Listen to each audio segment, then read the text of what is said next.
नमस्ते। मैं श्रीमती सुशीला पाल आप सबका स्वागत करती हूँ। बच्चों, उम्मीद है आप मेरी इन कहानियों को ध्यानपूर्वक सुन रहे हैं और अपने पास लिखकर रख रहे हैं। ध्यान दीजिएगा, परीक्षा में यह कहानियाँ आपको 5 अंक के लिए आती हैं और उस समय आपके पास समय इतना कम होता है कि आप प्रत्येक कहानी को पढ़ नहीं पाते हो। तो इस छुट्टी का लाभ लीजिए और अच्छी अच्छी कहानियाँ सुनिए और अपने पास लिख कर रखिए और इस तरह आनंद पूर्वक मज़े लेते हुए ही 5 अंक की तैयारी आपकी हो जाएगी। बच्चों, जैसा कि आप यह चित्र देख रहे हो, इस चित्र के अनुसार आप समझ रहे हो कि यह चित्र एक कछुए का है। आज हम इसी कछुए और खरगोश से संबंधित कहानी देखने जा रहे हैं। कहानी कुछ इस प्रकार है। एक बार एक खरगोश और कछुए में दौड़ प्रतियोगिता हुई। खरगोश को अपनी तेज चाल पर बहुत घमंड था। वह हमेशा कछुए की मंद गति को देखकर उसका मजाक उड़ाया करता था। वह कहता था कि इतनी धीमी चाल से चलने वाला कछुआ कभी मेरा मुकाबला नहीं कर सकता है।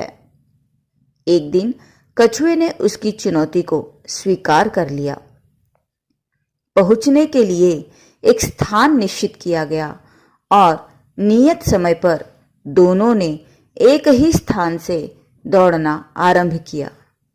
कछुआ अभी 2-4 कदम ही चला था कि तेज गति से भागता हुआ खरगोश उसकी दृष्टि से ओझल हो गया, परंतु कछुए ने साहस नहीं छोड़ा और धीरे धीरे चलता रहा।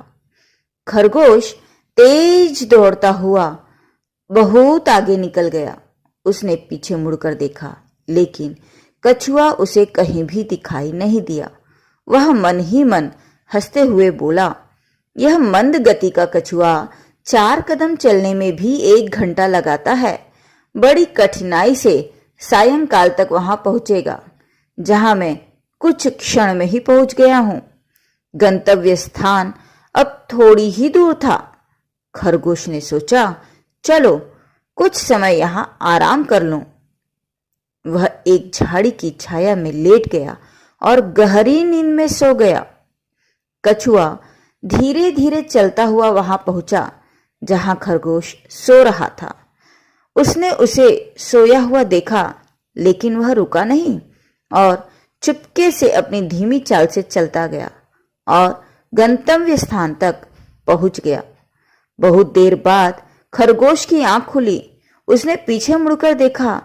कछुआ कहीं आता हुआ दिखाई न दिया। वह प्रसन्नता से गंतव्य स्थान की ओर दौड़ा, परंतु जब वह वहां पहुंचा तो यह देखकर बहुत लज्जित हुआ कि कछुआ उससे पहले ही वहां पहुंच चुका है। खरगोश ने हाथ जोड़कर कछुए से क्षमा मांगी। बच्चों, अब तक आपने इस कहानी से क्या सीखा वह बताने का समय है। वैसे मुझे लगता है अब तक आपने विचार कर ही लिया होगा कि इस कहानी का शीर्षक और सीख क्या होगा। सीख होगा कि कभी घमंड नहीं करना चाहिए और शीर्षक होगा खरगोश और कछुआ। उम्मीद है आपको यह कहानी अवश्य पसंद आई होगी। वीडियो पसंद आया है तो लाइक कीजिए, कमेंट कीजिए, अपने मित्रों को शेयर कीजिए ताकि उन्हें भी इस कहानी का पता चल सके। और यदि आपने अब तक मेरे चैनल को सब्सक्राइब नहीं किया है तो उसे सब्सक्राइब कीजिए और नोटिफिकेशन का बेल आइकन प्रेस कीजिए ताकि रोज भेजे जाने वाले वीडियो के नोटिफिकेशन आपको मिल सकें और आप तुरंत ही उसे देख सकें। धन्यवाद।